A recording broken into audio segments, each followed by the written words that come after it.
Good morning guys. Today is Sunday, November 30. Kagagaling ko lang sa Christmas party ng Bayanihan at kanina dumating ito. Sabi ko bukas ko na lang gawin. Sunday naman na ngayon. So ngayon ko na gawin bago ako matulog. 1:30 na pala ng umaga. Kasi late kami umalis dun sa kung saan nag-celebrate ng Christmas party ng Bayanihan. So, gawin ko na ngayon guys para pwede ako mag-oversleep bukas. Kasi nga, Sunday, at pag Sunday, walang masyadong ginagawa. Isa pa, wala pa si Papa dito sa bahay. So, mag-unbox na lang muna ako bago ako matulog. In order ko ito, kailan ba yun? Last week? Or early this week? Tapos sabi nila December 3 dadating. Dumating naman kanina November 29. Kasi Sunday na ngayon, so November 30 na tayo ngayon. So bago ako magdada, i-unbox na natin ito. Kasi kailangan ko ito sa pag-decorate ng Christmas dito sa kitchen at saka dito sa dining room. Kita nyo naman yung background ko, Christmas na talaga dito sa amin. Kasi nag-decorate na ako dito sa dining room. At saka nag-imbita ako ng mga friends ko next week. Friday, bago dadating si Papa. So, dito na lang, unahin ko na lang muna to. Dito muna sa tabi to. Walang pagbubuksan. So, tingnan ko na lang siya. Para ma-open yung paper bag.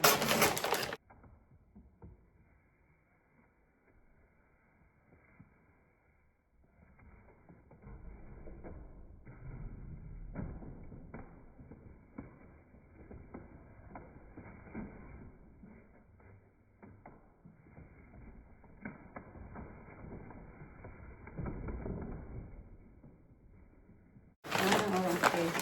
Dalawa kasi yung isang order ko lang to. Pero dalawa yung partner ng Amazon. So ito yung para dito sa dining room. Decoration para sa dining room.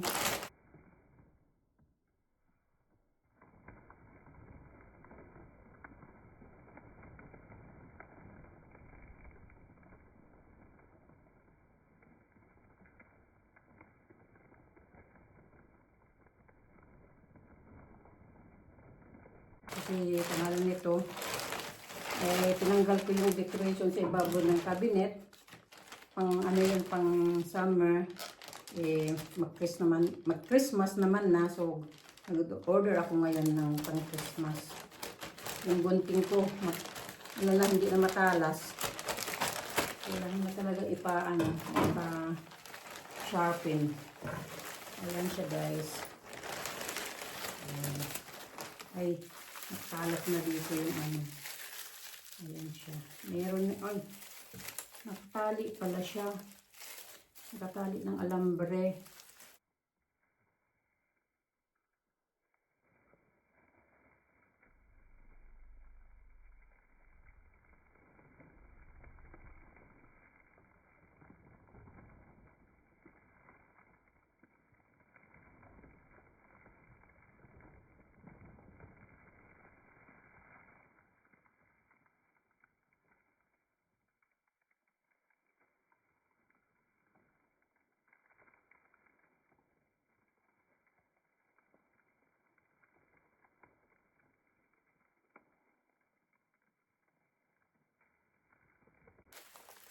Basta ganito itsura niya guys.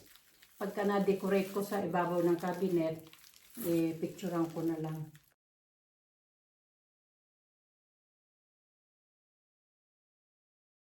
So, yan yung una. Dami ng kalat dito Naglaglagan yung yung dahon. Ito, para hindi masira, nilagyan nila ng supot.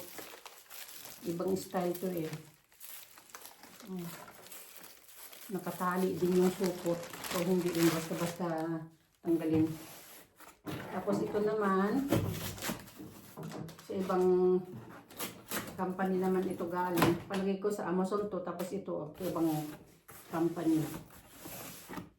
Kaya dalawa yung, isang order lang siya, pero dalawa yung package na dumating. Ayaw. Ayun, nabuksan na din. Ayaw pa din. Ayun po. Masiraan ko na kasi hindi ko naman isa sa uli. Kasi kailangan ko siya. Saka hindi naman ito pang suot.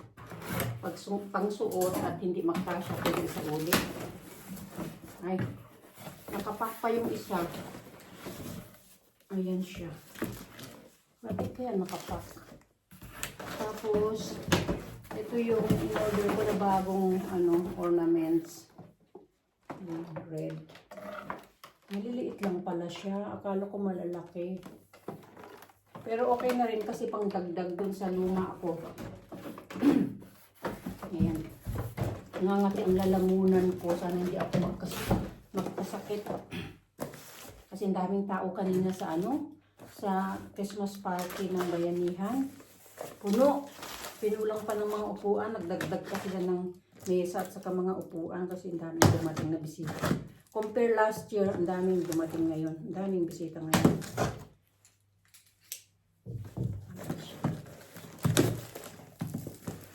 Ibang klase naman to.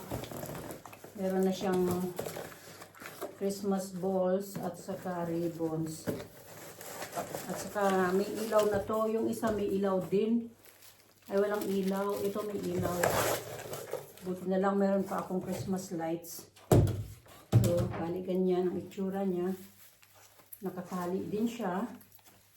Hindi ko lang alam kung paano ba magtanggal nito. Kasi nakatali siya ng alambre. Baka maano ako, mga sugatan. Asan yung yung saksakan. Paano ba magbukas nito? Naku. Hindi ko alam kung saan ang umpisa at saka dulo. Saan na pa to? Bakit? Ayaw.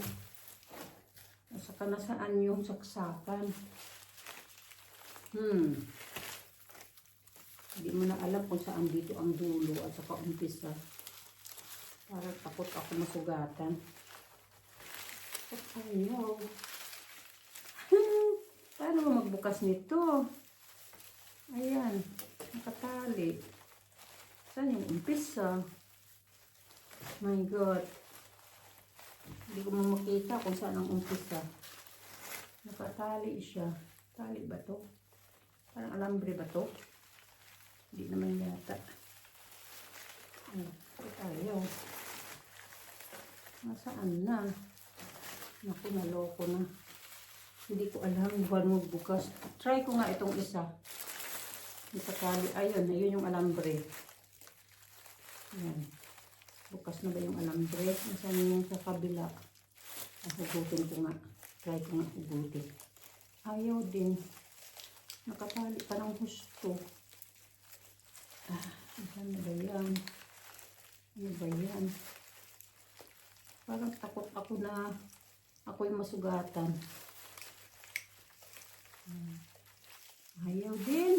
Paano ba yan? Hindi ko makita kung saan ang umpisa at saan ang huli. Naya, ganun na lang guys.